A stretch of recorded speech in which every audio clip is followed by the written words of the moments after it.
اسماء حسنہ کے مختلف وظیفے۔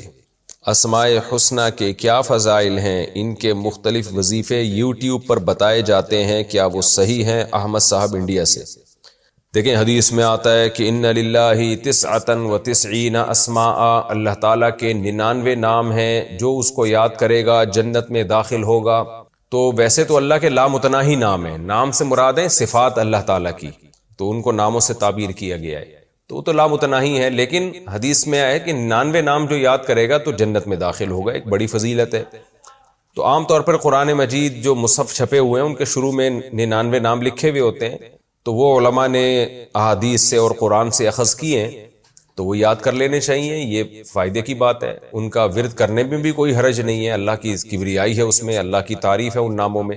اصل میں تو وہ اللہ کی صفات ہیں، جیسے الرحمن الرحیم، الملک، القدوس، السلام، المؤمن، المہیمن، العزیز، الجبار، المتکبر، یہ سارے اللہ کی صفات ہیں جس میں اللہ کی تعریف بیان کی گئی ہے، تو بطور ذکر کے ان کو پڑھنے میں کوئی حرج نہیں بلکہ ثواب ہے۔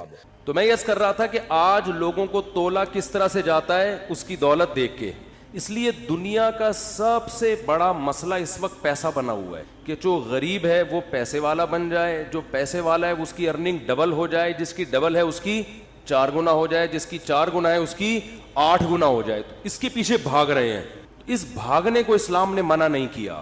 دولت کے پیچھے بھاگنا، دولت کمانے کی کوشش کرنا، اس کو اللہ اس کے رسول صلی اللہ علیہ وسلم نے منع نہیں کیا۔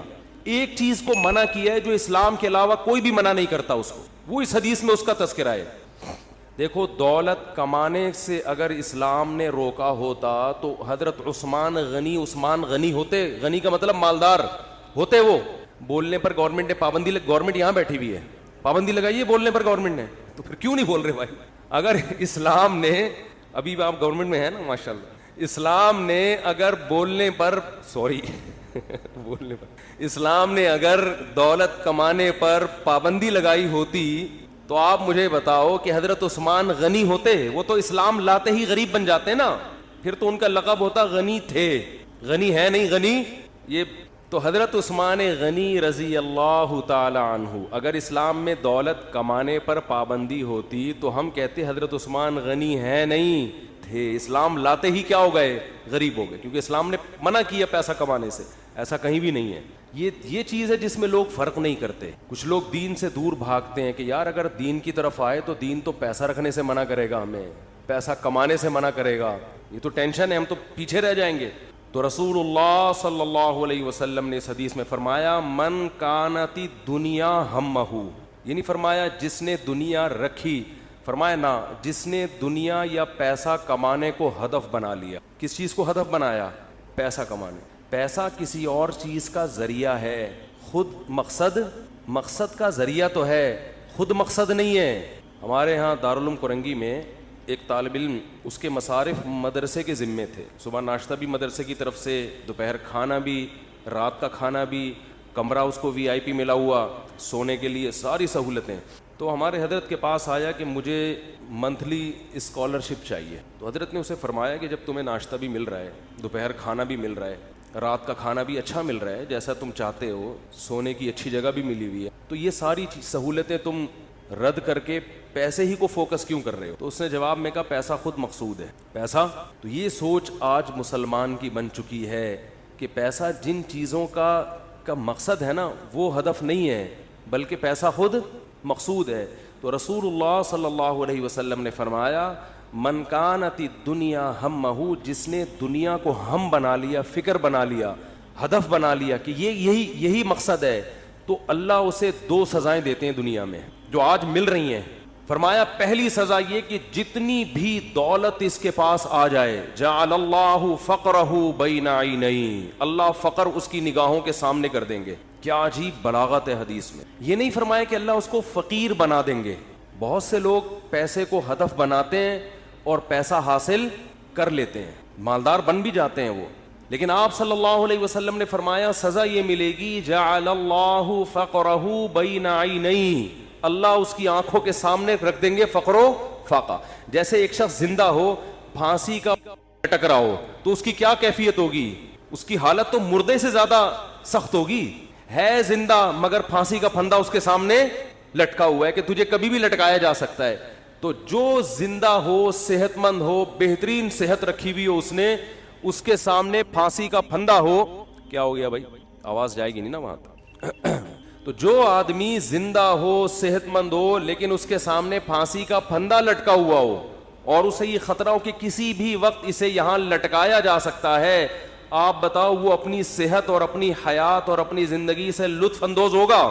بھئی ایک آدمی نے ڈولے بنا لیے, صحت بنا لی, جم, جاگنگ اور بڑی اچھی خوراک اور کورونا کے ٹیسٹ بھی سارے کلیئر, ویکسین بھی ساری کمپلیٹ, کورس مور فٹ فاٹ, کوئی چھینکے وینکے بھی نہیں آ رہی اس کو, لوگ اس کی حیات اور زندگی پہ رش کر رہے ہیں, یار زبردست صحت ہے بھائی, کیا ہینڈسم اسمارٹ, کیا اسمارٹ آدمی ہے, بہترین, لیکن اس کے سامنے پھانسی کا پھندا لٹکا ہوا ہے اور اسے بتایا گیا ہے کہ کیس چل رہا ہے ابھی, اگر فیصلہ ہو گیا کہ آپ ہو تو پھر اس میں آپ نے لٹکنا ہے. تو وہ کہے گا بھائی لوگ میری صحت کو دیکھ کے خوش تو ہو رہے ہیں, لیکن مجھے پتا ہے کہ مجھ سے زیادہ خوشی میں وہ ٹی بی کا مریض ہے جسے کم از کم یہ اطمینان تو ہے کہ 10 سال سے پہلے نہیں مروں گا. تو رسول اللہ صلی اللہ علیہ وسلم نے فرمایا, جس نے دولت کو اصل فکر بنا لیا نا کہ بس میرا ہدف یہی ہے کہ پیسہ کمانا ہے, وہ پیسے سے تو نے کیا کرنا ہے یہ ہدف نہیں ہے. آپ کہہ سکتے ہیں بھائی ہم جو بھی پیسہ کماتے ہیں تو مقصد پیسہ نہیں ہوتا, آگے پیسے سے کچھ چیزیں مقصد ہوتی ہیں, تو پیسہ تو کسی کا بھی مقصد نہیں ہوتا. یہ بات غلط ہے, یہ آپ کہہ تو رہے ہو لیکن حقیقت میں ایسا ہوتا نہیں ہے. اگر چیزیں مقصد ہوتی نا تو چیزیں اللہ نے ہر شخص کو, بنیادی ضرورت کی چیزیں ہر ایک کو مل رہی ہیں. دیکھو رسول اللہ صلی اللہ علیہ وسلم نے فرمایا, لو انکم تتوکلون علی اللہ لرزقتم کما ترزق الطیر تغدو خماسا وتروح بطانا. کیا عجیب الفاظ ہیں. آپ صلی اللہ علیہ وسلم نے فرمایا, اگر تم اللہ پہ ایسے توکل کرو جیسے توکل کرنے کا حق ہے, توکل کا مطلب اللہ کھلائے گا, کھلانے کی ذمہ داری اس نے لی ہے, ضرورتیں پوری کرنے کی ذمہ داری اس نے لی ہے, ایسے کرنا شروع کر دو, ٹینشن دل سے نکالو. ہر آدمی ٹینشن سے مرا جا رہا ہے نا, پتہ نہیں کیا ہو جائے گا کل, بچوں کی اسکول کی فیسیں بھر سکوں گا نہیں بھر سکوں گا, بیگم کے خرچے پورے کر سکوں گا نہیں کر سکوں گا. چھوڑو بھائی, یہ ٹینشن لینے کی نہیں ہے. آپ کہو کیوں نہیں ہے, گھر جائیں گے ٹینشن تو ملے گی نا وہاں سے, اس کا حل بتاتا ہوں میں ابھی آپ کو, اس کا حل بتاتا ہوں میں, پہلے یہ حدیث مکمل کر لوں. تو آپ صلی اللہ علیہ وسلم نے فرمایا, اگر تم اللہ پہ ایسے توکل کرو جیسے توکل کرنے کا حق ہے, لرزقتم, تمہیں ایسے رزق ملے گا جیسے پرندوں کو ملتا ہے. فرمایا تغدو خماسن, جب پرندہ صبح گھر سے نکلتا ہے پیٹ اس کا خالی, اسے نہیں پتا آج میں نے ٹماٹر بیچنے ہیں, آج میں نے رکشہ چلانا ہے, کسی ملٹی نیشنل کمپنی میں میرا انٹرویو ہے, کیا کچھ بھی نہیں. صبح اس کو یہ بھی نہیں پتا ہوتا کس سمت میں جانا ہے, میں نے بس نکلتا ہے اللہ کا نام لے کے.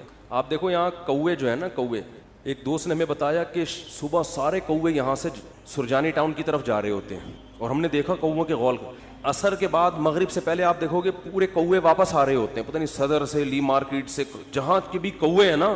میں نے تو پہلے سمجھا تھا کہ سرجانی ٹاؤن میں کوئی ویکینسی نکلی ہوئی ہے کووں کے لیے, حقیقت ہے سارے یہاں سے ٹریولنگ کر کے جا رہے ہوتے ہیں.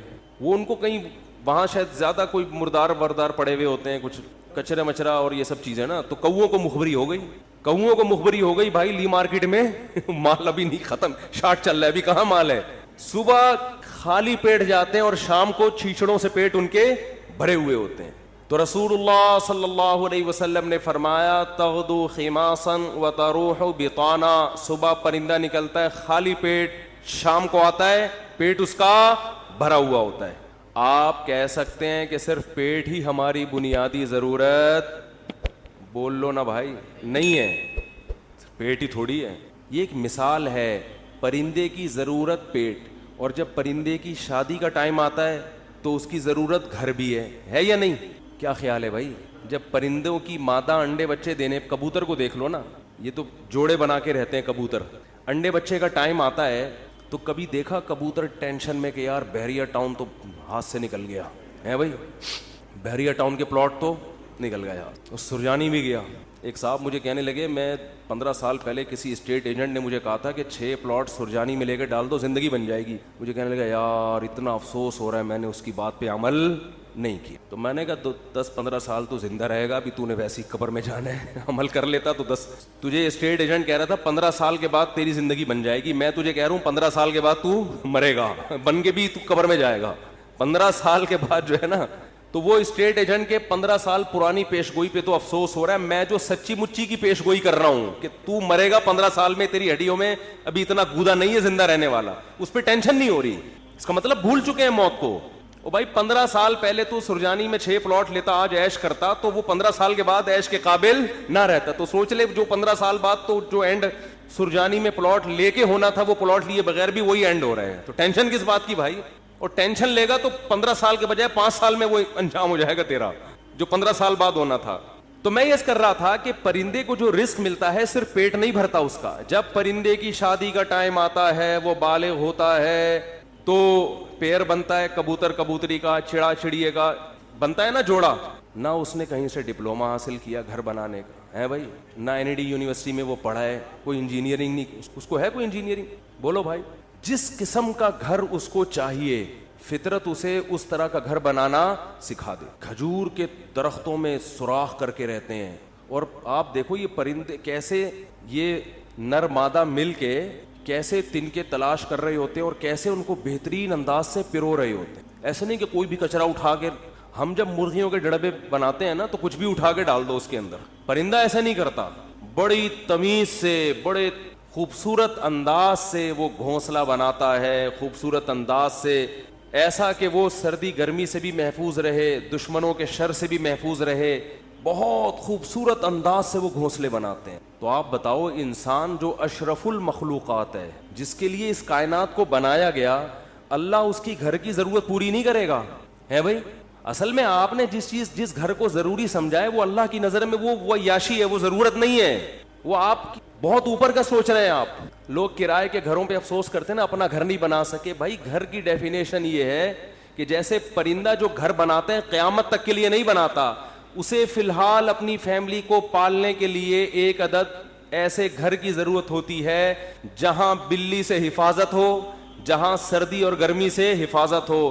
اللہ کہتے ہیں تیری یہ بنیادی ضرورت ہے, چونکہ تو نسل بڑھا رہا ہے فطرت کی تکمیل کے لیے, تو اس گھر کی ضرورت پوری کرنا یہ کس کے ذمے ہے؟ یہ فطرت کے ذمے, جس کو جو خدا ہے, اصل میں خدا کے ذمے ہے.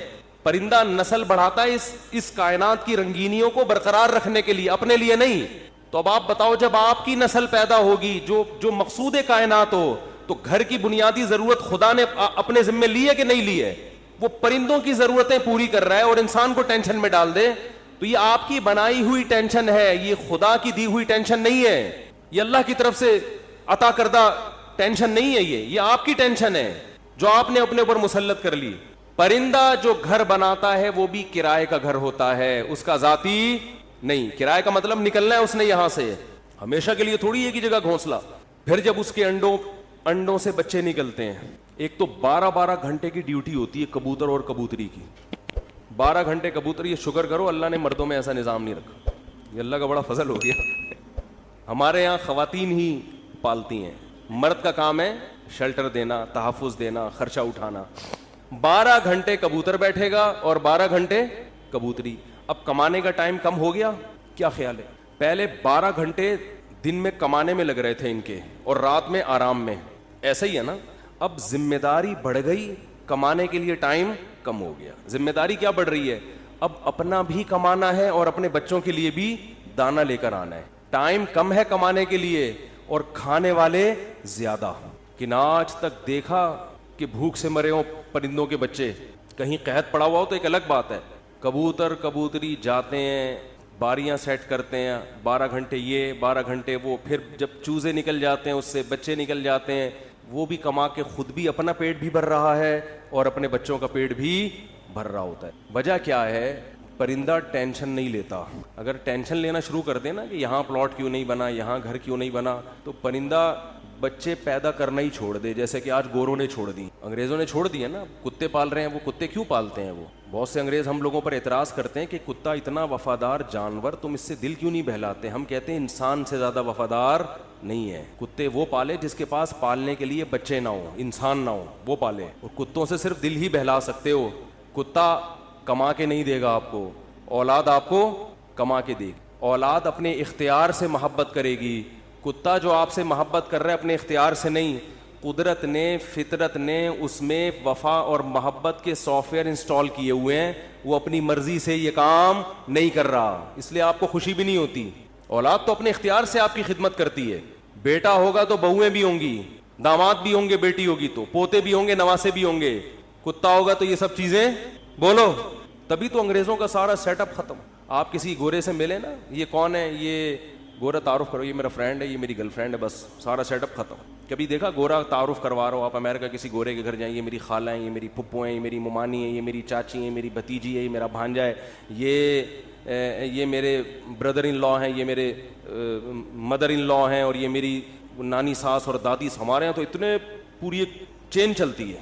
انگریزوں کے یہاں یہ تکلف نہیں ہے, میں ہوں یہ پتہ نہیں کون ہے, اتفاق سے کل اس سے ملاقات ہو گئی تھی, دوستی ہو, اس سے زیادہ رشتے نہیں. ایک عدد اماں ہوتی ہیں, وہ بھی اولڈ ہاؤس میں. وہ بھی کہاں ہیں؟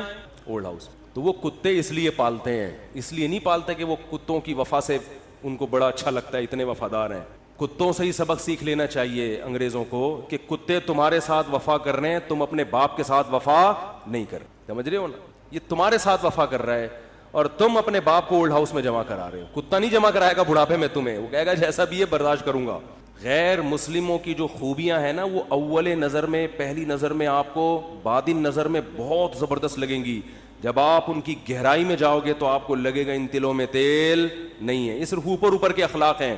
میں اکثر ایک بات کہتا ہوں نا کہ لوگ اکثر ہمیں کہہ رہے ہوتے ہیں کہ انگریزوں کے اخلاق بہت اچھے, تھینک یو, بات شروع کرنے سے پہلے 3 دفعہ تھینک یو. جیسے ہمارے کوئی وظیفہ جب بتایا جاتا ہے نا, تو شروع میں اول آخر 11 دفعہ درود شریف پڑھیں. تو انگریز بھی جب کوئی بات کرے گا تھینک یو سے شروع کر کے تھینک یو پہ ختم. اور ہمارے ہاں گالیوں سے شروع کر کے درمیان میں بھی گالی اور آخر میں بھی گالی. اتنا وہ تھینک یو نہیں کہتا جتنی ہمارے ہاں گالیاں ہیں. لوگ مجھے کہتے ہیں مفتی صاحب آپ پھر بھی کہتے ہو مسلمان اچھے ہیں, اتنی گالیاں دے رہے ہیں صبح شام, پھر بھی اچھے ہیں. اور انگریز ہر بات میں مسکراتا ہے تھینک یو پھر بھی. میں کہتا ہوں بھائی وہ تھینک یو پہ پیسے خرچ نہیں ہو رہے. ہم جب گھر میں جاتے ہیں تو ہم سے جو گھر والوں کے بیگموں کے مطالبے ہوتے ہیں نا, گورا یہ مطالبے افورڈ بولو نہیں کر سکتے. ہم گھر والوں کو گھر مہیا کرنا کس کی ذمہ داری ہے؟ یہ جو بحریہ ٹاؤن کے پلاٹ کے لیے مچل رہا ہوتا ہے تو بیگم کی وجہ سے ٹینشن میں ہوتا ہے. بیوی نہ ہو تو روڈ پہ بھی زندگی گزر جاتی ہے. گھر کروڑوں روپے کا گھر لے کے دے گا, بچوں کے لیے پراپرٹی خرید رہا ہوگا, میں مر گیا تو بچوں کا کیا ہوگا. انگریز کرتا ہی ہے کہ میں مر گیا تو بچوں کا کیا ہوگا, گورنمنٹ پالے گی, میں تھوڑی پالوں گا. ہمیں پتا ہے کہ بھائی ہم نے انتظام کر کے جانا ہے ان کے لیے. پھر محلے کے خراب لڑکوں کے ساتھ تو نہیں بیٹھ رہا, صبح شام یہ ٹینشن. دعائیں کرا رہے ہوتے ہیں مولوی صاحب کے پاس, مولوی صاحب دعا کرو میرا بچہ آج کل چرسیوں میں اٹھ رہا بیٹھ رہا ہے, دعا کرو کچھ انسان کا بچہ بن جائے. گورے کو یہ ٹینشن ہوتی ہے. کبھی دیکھا گورا پادری کے پاس گیا ہو کہ میرا بچہ جو ہے وہ چرسیوں میں آج کل بیٹھ رہا ہے؟ پادری کہے میں تو خود پیتا ہوں. پادری کہے گا میں تو خود پیتا ہوں, پی لیا تو کیا ہو گیا, کیا کر لے گا. وہ تو ٹینشن فری لوگ ہیں بھائی, ریلیشن ہی نہیں ہے ان کا. پھر بیگم کے بھائی گھر میں آ رہے ہیں تو اس کو پوچھا کیوں نہیں. ایک صاحب نے بتایا میرا اتنا پھڈا ہو گیا گھر میں, ایک دن میرا سالہ آ گیا, میں کہیں دماغ میرا حاضر نہیں تھا, میں نے اس کو چائے کا پوچھنا بھول گیا. میں کہہ رہا ہے جو میری بیگم نے ہنگامہ کیا ہے کہ میرے بھائیوں کو پوچھتے نہیں ہو اتنی. اور یہ عورت کے لیے ٹینشنیں اٹھا رہا ہے مرد. کس کے لیے؟ عورت کے لیے. گرل فرینڈ نہیں رکھی ہوئی اس نے, پوری زندگی کی ٹینشن. اس کے باپ کو بھی باپ بنا لیا, اس کی ماں کو کیا بنا لیا, اپنے ابا بھی تھے. اپنی انگریز اپنے ابا اماں کو اولڈ ہاؤس میں جمع کر رہا ہے. ہمارے سچی مچی کے ابا اماں پہلے سے تھے, ہم نے جناب ایک مدر ان لا اور فادر ان لا کو بھی لے لیا ہم نے. وہ کہہ رہے ہیں ہم ایک باپ سے تنگ ہیں, تم 2 باپ پال رہے ہو یار. اور میرے فلسفے پر عمل کرے تو 5 باپ. اگر میرے فلسفے پر آ جائے 5 عدد مائیں اور 5 عدد باپ, اور ہول سیل کے حساب سے سالے. سالوں کی تو کوئی انتہائی نہیں ہے نا. گرل فرینڈ کا بھائی آپ کے معاملات میں دخل اندازی بولو نہیں کرے گا کہ تم نے قائد اعظم کے مزار کا ٹائم لیا ہوا تھا, پہنچے کیوں نہیں. کبھی ہوتا گرل فرینڈ کا بھائی آپ کو فون کرے یار میری سسٹر سے تمہاری دوستی اور تم ٹائم پر اس کو دے نہیں رہے. اس لیے گورا گرل فرینڈ رکھتا ہے. مسلمان نکاح کر کے ٹینشن لیتا ہے. جب آپ نے نکاح کر کے کسی عورت کو گھر لے آئے, ٹائم پہ گھر نہیں آ رہے, سالے کا فون آئے. سبھی تو اس کو سالہ کہتے ہیں, کباب میں ہڈی. سالے کا فون آئے گا تو آدمی جل کے کیا کہتا ہے سالے کا فون آ گیا, کہتا ہے نا, تو سالے کا فون آ گیا. میرے سامنے جھگڑے آتے ہیں, لوگ لڑ رہے ہوتے ہیں اپنے بہنوں ہی سے. ابے ہم نے تجھے اپنی بہن اس لیے دی تھی کہ تو ٹائم نہ دے, تو سارا دن گٹر کے ڈھکن پہ بیٹھا رہتا ہے باہر, 2 بجے اٹھ کے آتا ہے, اس لیے دی تھی. لوگ کہتے ہیں نا یہ ٹینشن بھی کون اٹھا رہا ہے؟ مسلمان مرد ہے بھائی. کون اٹھاتا ہے یہ؟ پھر وہ اپنے بوڑھے باپ کو بھی پال رہا ہے, خرچہ کر رہا ہے, بوڑھی ماں کو بھی پال رہا ہے, بیوی کی بھی سن رہا ہے, بچوں کی بھی سن رہا ہے. اس کے بعد میرے بھائی تھینک یو اگر نہیں بھی کہتا تو کوئی اتنا بڑا مسئلہ بولو نہیں, لاکھوں روپے گھر پہ خرچ کر رہا ہوتا ہے وہ, تو گالیاں تو بنتی ہیں نا, پھر دینی نہیں چاہیے. وہ معین اختر صاحب کا پروگرام تھا نا, کئی دفعہ بیان کر چکا ہوں, وہ انور مقصود کے ساتھ. تو انور مقصود نے معین اختر سے پوچھا کہ آپ کے ماموں کیا کرتے ہیں. پہلے معین اختر سے پوچھا کہ کیسا چل رہا ہے. انہوں نے کہا کہ اللہ کا شکر ہے, نلکوں میں پانی آ رہا ہے, لوڈ شیڈنگ بھی نہیں ہے, سب سیٹ چل رہا ہے. اس نے کہا پہلے پاکستانی ہیں جو اتنے اچھے حالات بتا رہے ہیں, کہاں رہتے ہیں؟ اس نے کہا دبئی میں رہتا ہوں میں. اس نے کہا دبئی میں رہتا ہوں. پھر اس نے پوچھا کہ آپ کے ماموں کیا کرتے ہیں. اس نے کہا گالیاں دیتے ہیں. ماموں کا کام صبح سے شام کیا ہے؟ حالات ایسے ہیں نا, حالات ایسے ہیں کہ ماموں کا کام صبح سے شام سوائے گالیاں دینے کے. انگریز کچھ دن یہاں رہ کے جائے, جیسے معین اختر کے ماموں گالیاں دیتے تھے نا, انگریز انگلش میں ایسی گالیاں دے گا. کچھ دن یہاں رہے تو صحیح, یہ تو ہمارا حوصلہ ہے. تو اس نے کہا گالیاں کیوں دیتے تھے؟ اس نے کہا مالک مکان پانی کے پیسے لینے آ گیا, تو ماموں اس کو لے گیا, بولے تو ایک لوٹا بھر کے دکھا. پانی ہے نہیں, پانی کے پیسے لینے آ, تو ایک لوٹا بھر کے دکھا.